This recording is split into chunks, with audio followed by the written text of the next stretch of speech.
Hi friends, இந்த வீடியோவில் நம்ம என்ன பார்க்க போகிறோன்னு பார்த்தீங்கன்னா, இன்றைக்கி சண்டே எல்லோரும் என்ன பண்ணீங்கன்னு சொல்லுங்கள் கமெண்ட்ஸில். இங்கே பாருங்கள், நான் அடுப்பு நல்லா பளிச்சுன்னு க்ளீன் பண்ணுறதுக்கு இதுதான் வழி.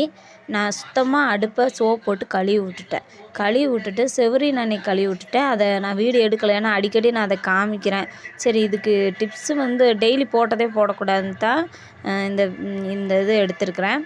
இதில் என்னென்னு பார்த்தீங்கன்னா, விபூதி இருக்குல்ல, நம்ம ஃபஸ்ட்டு நல்லா கழுவி விட்டுட்டு தண்ணி இருந்துச்சுன்னா சுத்தமாக தொடச்சி எடுத்துருங்க. எடுத்துட்டு கொஞ்சம் விபூதி கை நிறைய எடுத்து நல்லா போட்டு தேய்ச்சி விட்டு அதை துணியை வச்சு நல்லா தேய்ச்சிருங்க.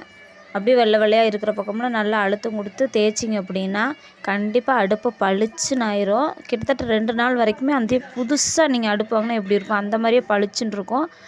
கிட்டத்தட்ட நம்ம நடக்கிற அந்த நிழல் கூட தெரியும், அந்த அளவுக்கு பளிச்சுன்னு ஆகிடும். ட்ரை பண்ணி பாருங்கள்.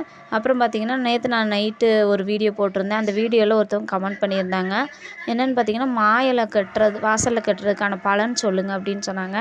நான் எனக்கு தெரிஞ்சதை நான் சொல்கிறேன்.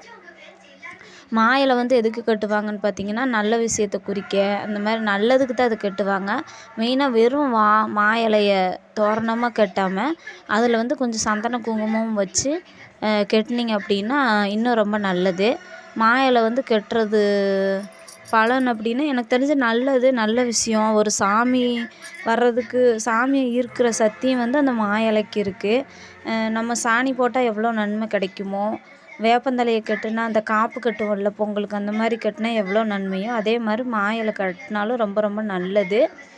மா இலை அதிகமாக கிடைக்கிது அப்படின்னா கண்டிப்பாக முடிஞ்ச அளவு மாதத்துல 2 தடவை கட்டுங்க, அது ரொம்ப நல்லது. எனக்கு கிடைக்க மாட்டேங்குது, நான் எங்கேயாவது தேடி தான் வாங்கிட்டு வரணும். கண்டிப்பாக கிடைச்சாலும் நான் கட்டுவேன்.